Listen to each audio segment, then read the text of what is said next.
अमरावती शहरालगतच्या राजुरा नाका परिसरात बिबट्यानं चालत्या दुचाकीवर हल्ला करत एका तरुणाला जखमी केलं।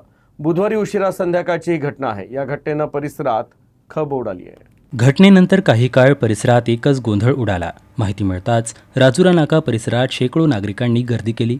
परिस्थितीचं गांभीर्य लक्षात घेऊन फ्रेजरपुरा पोलीस तातडीनं घटनास्थळी दाखल झाले आणि परिसरात बंदोबस्त ठेवण्यात आला। मी आणि माझी फॅमिली जेवण करायला जात असताना अचानक मला एका माणसाने सांगितलं की समोर बिबट्या आहे, पण तो आतमध्ये गेला म्हणे।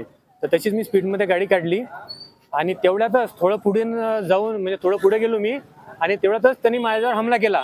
मी गाडी चालवत होतो, त्यांनी माझा पाय पकडण्याचा प्रयत्न केला, म्हणजे मला नख मारलं त्यांनी आणि मी जसा ओरडलो तर माझी आईचा तो पाय पकडत होता। तर तशीच मी स्पीडमध्ये गाडी काढली तरी तो काही म्हणजे आमच्या मागं धावत आला असतो। तर त्याच्यामुळे मला खूप मोठी जखम झाली आणि माझ्या जे नख लागला आणि आणखी माझा मित्र आहे त्याला पण त्याच्या मागे धावला आणि मग मी पुढे आलो तसं भीतीचं वातावरण निर्माण झालं आणि एक मुलगी गेली, मी तिला सांगितलं जाऊ नको म्हटलं, ताई थोडं बिबट्या आहे म्हटलं। याच परिसरात यापूर्वी घनश्याम गहेकर तसेच निलेश किसन पवार यांच्यावर बिबट्यानं हल्ल्याचा प्रयत्न केला होता।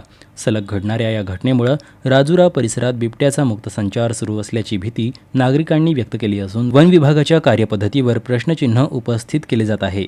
वॉटर सप्लाय क्वार्टरमध्ये राहतो आम्ही, हॉटेलला चाललो होतो तर बिबट्याने आमच्यावर हल्ला केला। माणूस पकडायला करत होते, माझ्या मुलाला दात रुतले, माझे पती माझा मुलगा आम्ही तिघं सोबत होतो।